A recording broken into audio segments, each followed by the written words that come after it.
शेतकरी मित्रांनो, 2026-27चा हंगाम शेतकऱ्यांना आर्थिकदृष्ट्या अधिक सक्षम करणारा ठरेल। याचं कारण असं की या वर्षीच्या नवीन हंगामासाठी राज्यस्तरीय तांत्रिक समितीने पीक कर्जाच्या मर्यादेत 25% वाढ करण्याचा निर्णय घेतला आहे। याविषयी आजच्या व्हिडिओमध्ये सविस्तर माहिती घेणार आहोत।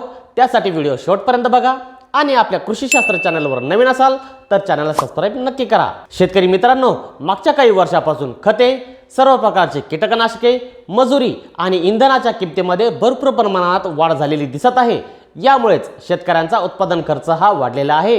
ही बाब लक्षात घेऊन सरकारने शेतकऱ्यांना प्रति हेक्टरी मागच्या वर्षीपेक्षा जास्त कर्ज उपलब्ध करून देण्याचा निर्णय घेतला आहे आणि साहजिकच यामुळे शेतकऱ्यांना थोडा का होईना पण दिलासा मिळण्यास मदत होईल। राज्यस्तरीय तांत्रिक समितीने जवळपास सर्वच प्रमुख पिकांसाठीचे कर्जदर वाढवलेले आहे। यामध्ये कापूस, सोयाबीन आणि ऊस यासारख्या नगदी पिकांच्या तसेच काही कडधान्य आणि भरडधान्य पिकांच्या कर्ज मर्यादेत 25% वाढ केलेली आहे। काही भाजीपाला आणि मसाला पिकांचा विचार केला तर शेतकऱ्यांना प्रति हेक्टरी यासाठी 1,25,000 ते 1,80,000 रुपयापर्यंत कर्ज उपलब्ध होणार आहे।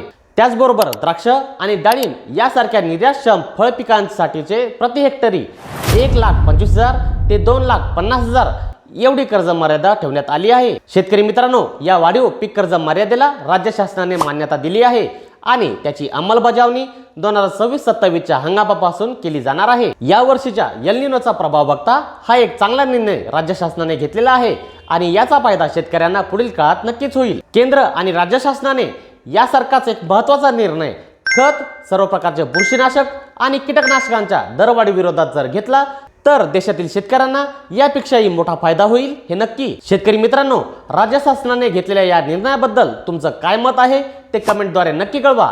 व्हिडिओ आवडल्यास व्हिडिओला लाईक करा, शेअर करा, आपल्या कृषीशास्त्र चॅनलला सबस्क्राइब करा आणि बेल आयकॉनवर क्लिक करायला विसरू नका।